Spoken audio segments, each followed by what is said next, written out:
and I know y'all, some of y'all out there really hate it when I say this, but I'm not going to beat around the bush about it. I know what I know. There is a cult of personality built up around Donald Trump. And so there are a great many MAGA advocates, members of this cult of personality who very much feel a sense of community among themselves. And there are a lot of social and economic reasons why that rose up. It wasn't just around Donald Trump's charisma. I mean, give me a break, right?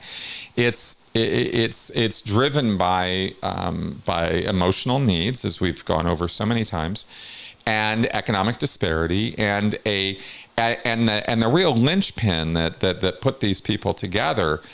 And there are disparate groups of people. I mean, yeah, you got your racists and your neo-Nazis and all that, but that's not the majority of these people. They're regular folks, but they're regular folks who have completely lost trust in our government and social institutions. And so they when you lose trust in something, that you had trust or faith in, and it betrays you or breaks your trust, what do? What's your response to that? Do you just walk away? Most of the time, you don't just walk away. You want to hurt that thing. You want to push back against that thing. You feel victimized, betrayed.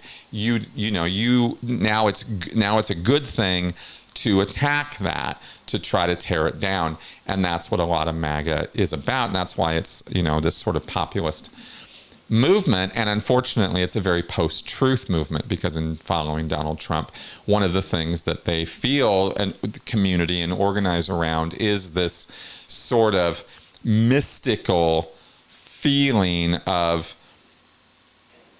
Daddy Trump.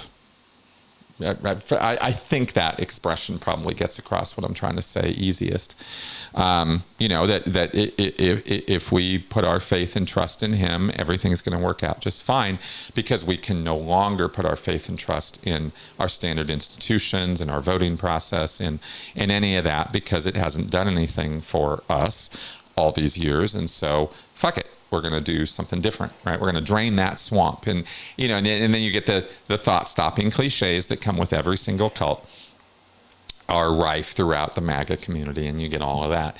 And that's where you get the MAGA proud and that kind of stuff, is a lot of people are on board with that, because it does fulfill their emotional need for social attachment and community.